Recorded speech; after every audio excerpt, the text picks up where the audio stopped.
de référence de Kinkole. Hôpital général de référence de Kinkole. Bien sûr. Est-ce que étiez-vous des services en date du 23 mars 2026? J'affirme. Reconnaissez-vous avoir reçu la patiente Dorcas? Exactement. Pouvez-vous dire au tribunal votre réaction par rapport aux faits qui vous sont reprochés par le ministère public au regard de votre comportement en rapport avec Dorcas?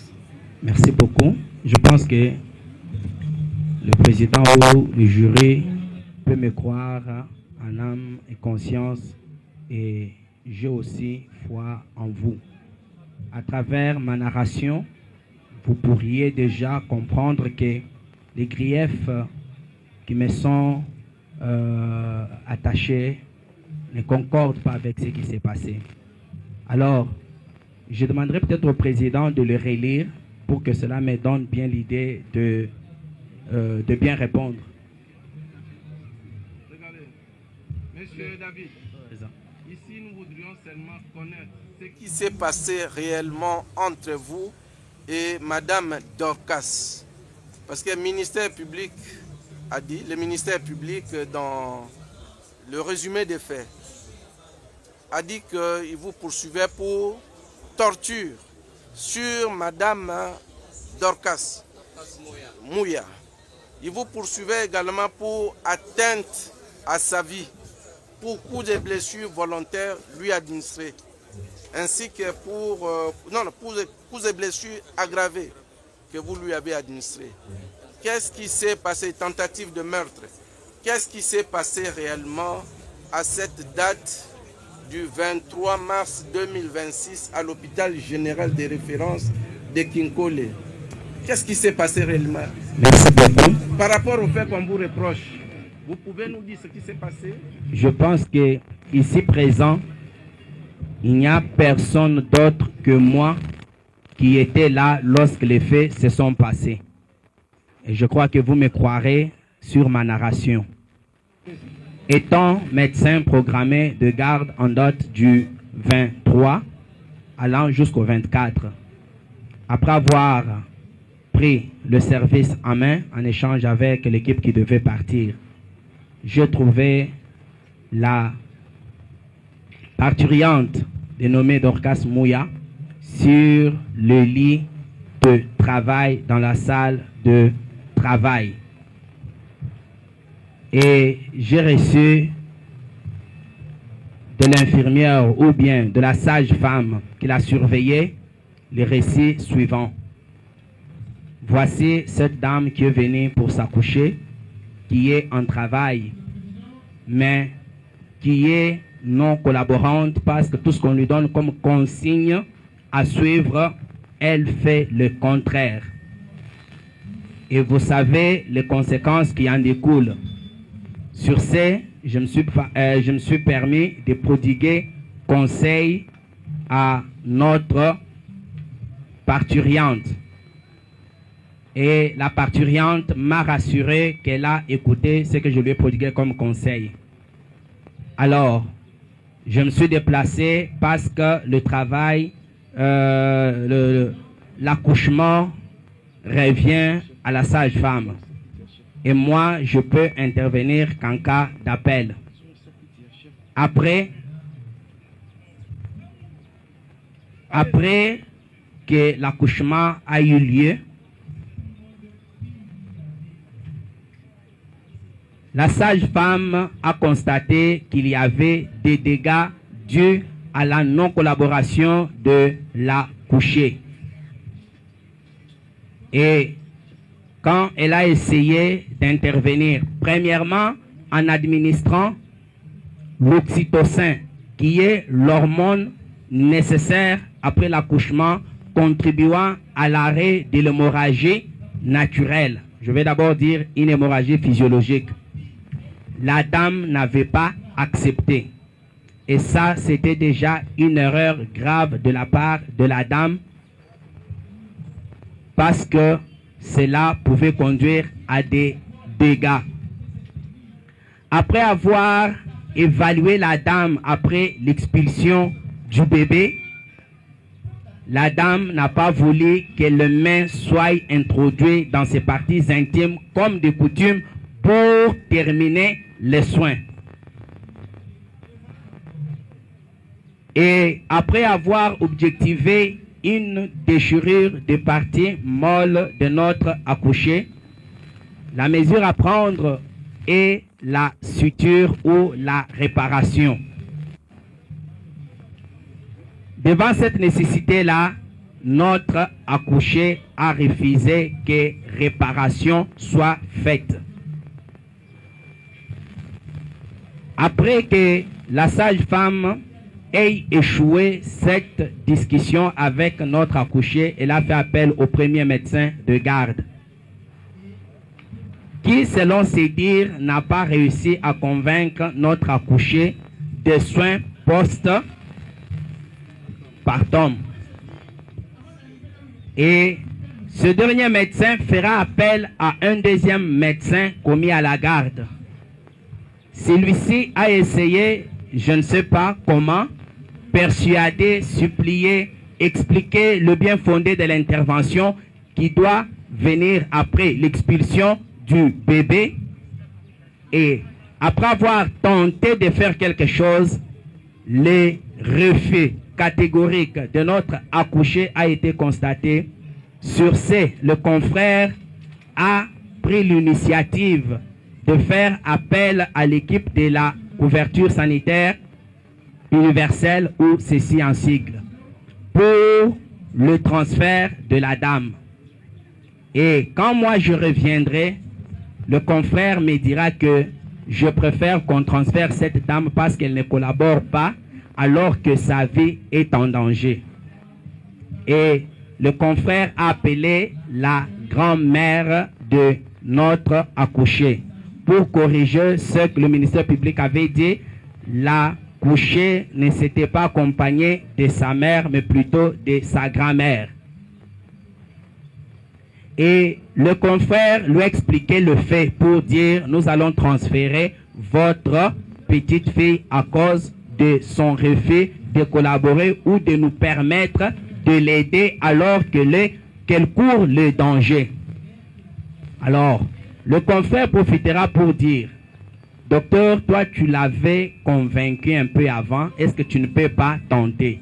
C'est là que je dirais, premièrement, je ne souhaite pas qu'on la transfère parce que nous sommes un hôpital général de référence. C'est à nous de recevoir les transferts, et si ça nous dépasse, nous pouvons référer à un hôpital secondaire ou tertiaire ou primaire. Mais laissez-moi d'abord tenter. J'entrerai dans la salle où l'accouchement a eu lieu et je trouverai la dame ou l'accouchée sur les lits. Bien sûr, après l'accouchement, il y a un saignement normal d'environ 500 millilitres, c'est permis. C'est quand on va déjà au-delà que ça devient un problème. Alors, l'accouchée me dira: docteur, toi tu peux venir me traiter, mais qu'aucun de tes collègues ne me touche. Qu'aucun de ces stagiaires ou infirmiers ou sages-femmes ne s'approche de moi. J'ai dit: ok, il n'y a pas de problème, je commence avec toi. Je crois qu'on peut finir avec toi. Alors, quel est le problème? Ils m'ont exposé le problème.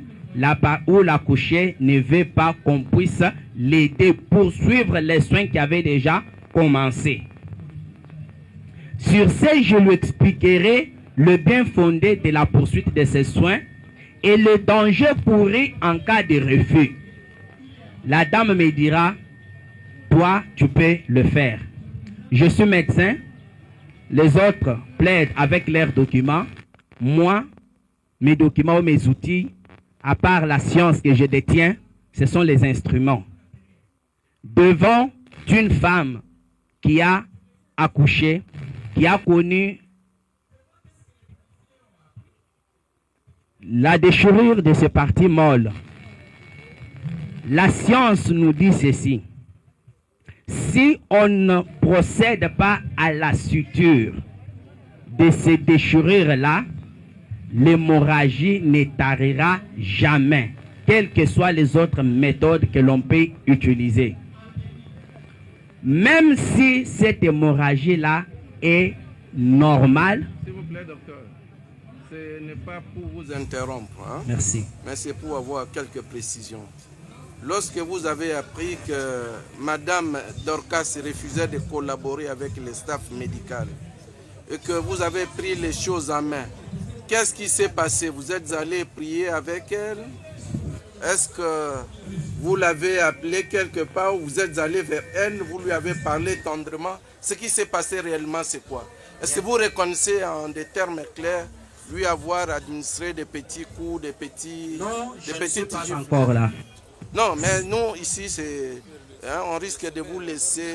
Nous avons besoin des éléments précis. Pour que j'arrive au grief, je dois narrer les choses telles qu'elles se sont déroulées. Vous reviendrez après, même dans votre plaidoirie. S'il vous plaît, maître, laissez le tribunal.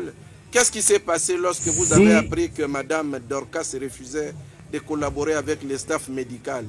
Les relations avec elle étaient cordiales, vous avez donné un petit coup, vous avez donné des paroles, des paroles gentilles. Ça s'est passé comment? Merci, s'il vous plaît. Maître, vous l'assistez, attendez. Merci.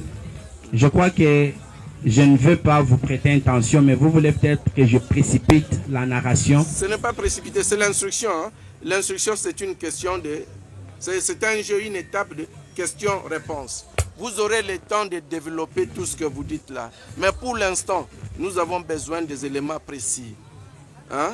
Bien sûr. Ce qui s'est réellement passé entre vous et Bien elle, sûr, après avoir appris qu'il y avait refus de collaboration. J'ai fait ce qui s'est fait normalement. C'est quoi ce qui s'est fait normalement? C'est essayer de collaborer avec l'accouché, oui, et en cas de refus, lui expliquer le danger qu'elle court en refusant ce qu'on veut faire, oui, et lui montrer combien cela n'est pas traumatique si parfois elle a peur qu'elle comprenne que ça ne va rien lui faire. C'est ce qui a été fait et elle a semblé croire et c'est pourquoi elle m'a autorisé de la toucher. Ok, mais lorsque la mère de la victime, oui, déclare que vous lui avez administré des coups, que vous n'avez pas travaillé de manière professionnelle. Je ne reconnais pas cela, Monsieur le Président.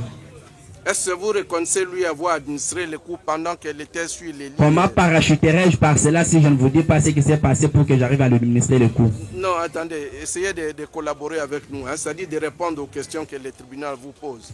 Est-ce que vous reconnaissez lui avoir donné, même une fois, même deux fois, ou ne lui avoir pas donné de coups? Comment ça s'est passé cette collaboration entre vous et Madame Dorcas? Et si vous me donnez quelques minutes, je vais répondre à votre question sans problème. Vous avez la parole.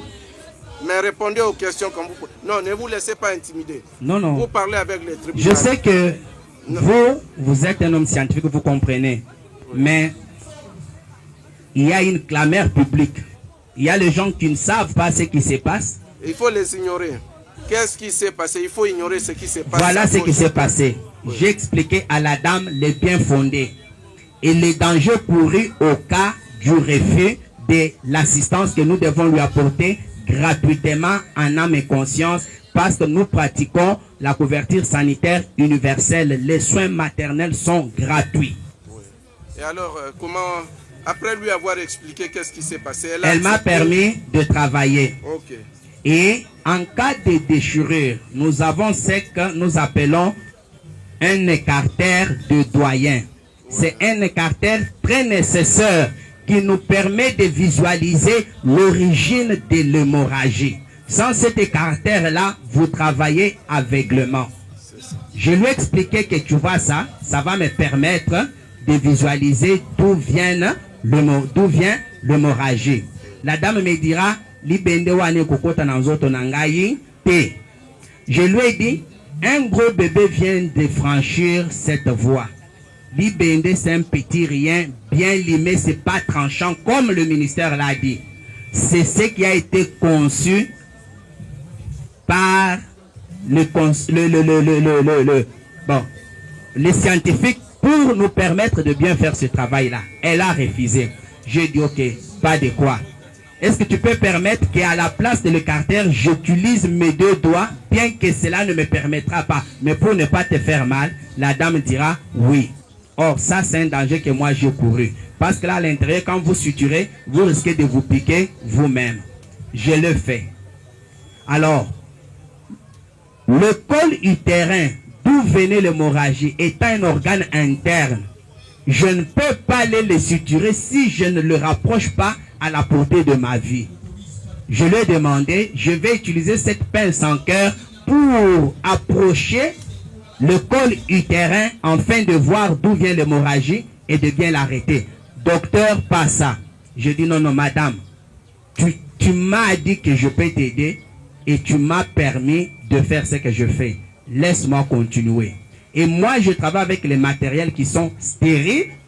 Mes mains sont gantées de gants stériles.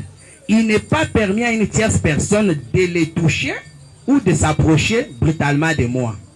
À ma grande surprise, après avoir collaboré bien avec notre accouchée, pendant que j'amène les mains, elle prend ses mains sales par rapport aux miennes qui sont propres et pures et les repousse. Et quand j'approche avec la pince, elle saisit avec ses mains souillées de sang et repousse ma pince. Je dis, madame, tu ne comprends pas les dangers que tu cours. L'infection peut en suivre. Et je ne suis pas devant une petite déchirure. Je suis devant une déchirure qui, sans ce que je vais faire, rien ne peut arrêter l'hémorragie et le danger que tu vas mourir. Mais toi, tu ne le comprends pas. Or, si tu mourrais, nous serons jugés par d'abord l'hôpital, puis par l'État, parce que le président, en introduisant la couverture sanitaire universelle, l'objectif, c'est d'éviter premièrement le décès maternel. C'est ce qui est grave. Alors, là, je suis déjà dans les détails. D'abord, la dame a posé des actes qui ne sont pas permis d'être posés. J'ai dit, d'accord, mais est-ce que tu peux me permettre d'être assisté par l'équipe stagiaire qui est ici? Il dit, non. Mais je ne peux pas travailler seul sans l'assistance.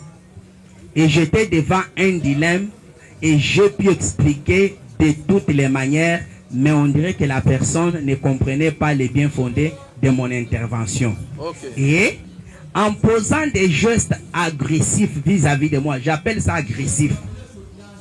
Je lui ai dit, je ne sais pas quoi faire devant ça, mais je comprends pourquoi les autres t'ont abandonné.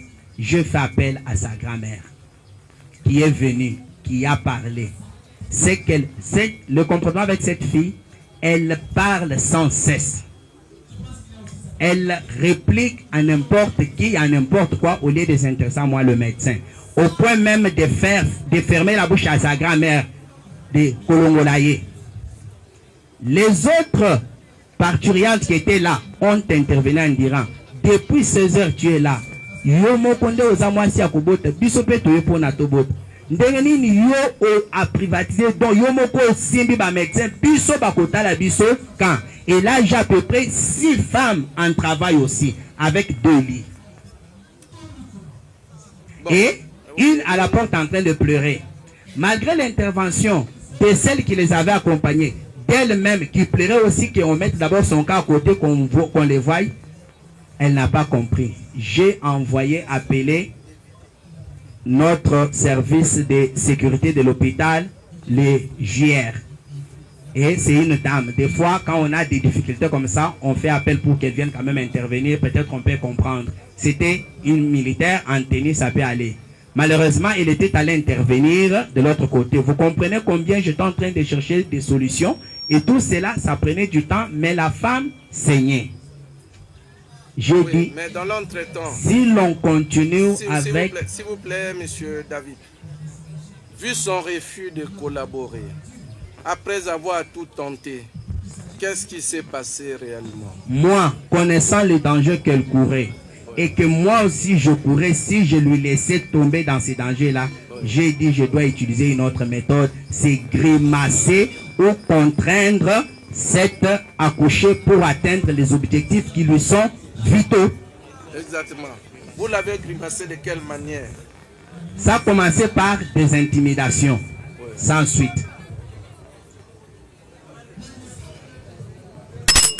Silence, s'il vous plaît, silence. Et puis, on avait demandé à tout le monde de descendre. Comment vous vous retrouvez là-bas? Sécurité, faites-moi descendre tous ceux qui sont là-bas s'ils ne sont pas avocats. Descendez, descendez. Descendez là-bas. Sécurité, policiers, faites descendre tout le monde. Faites descendre tout le monde. Faites descendre tout le monde. Que tout le monde descende.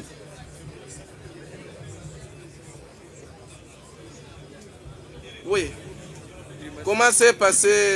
Ces grimaces consistaient en quoi? Me repousser avec ses mains, tenir mes bras et les écarter. Non, vous-même, quand vous avez finalement décidé de... Non, d'abord son agressivité, je ne sais pas si vous pouvez retenir ça. Vous avez parlé de... Et essayer de cacher sa partie intime avec sa main pour m'empêcher d'intervenir. Ok. Voyez ce qui peut me pousser. Ce qui peut me pousser. Allez-y, docteur. Voyez ce qui peut me pousser d'aider par contrainte cette ignorante en vue de la sauver. Parce que moi je connais la valeur de sa vie. En médecine, il est dit ceci: une femme ne peut pas mourir en voulant donner la vie. Elle avait déjà donné la vie, c'était bon. Mais pourquoi elle risquerait la mort par son ignorance? C'est comme je dirais ceci: vous avez un enfant qui joue sur une autoroute, et si vous l'aimez, vous allez lui dire: Junior, quitte sur l'autoroute. Non. Si vous dites Junior ne comprend pas, si vous l'aimez et que c'est votre enfant, vous irez le tirer de force. S'il refuse, vous le chicoterez pour lui dire que le danger que tu cours est grave, mais tu l'ignores. Voilà, c'est donc ce que vous avez fait. C'est ce que... Oui. Attendez. Maître, s'il vous plaît. Répondez aux questions du tribunal. Ça c'est un exemple. Répondez aux questions du tribunal. Ça, c'est un exemple. Maître, vous l'assistez, vous l'assistez. Ça, c'est un exemple, mais revenons dans le fait saillant. Ça, ce n'est... Ça, ce n'est qu'un exemple. Attendez, monsieur David, il y a le ministère public qui voudrait ajouter une petite réponse, question. Oui, allez-y, monsieur le procureur. Monsieur le Président, nous demandons d'abord au greffier d'acter correctement les déclarations du prévenu. Un exemple et l'exemple qu'il vient de donner. Et en outre, j'en profite, monsieur le Président. Nous constatons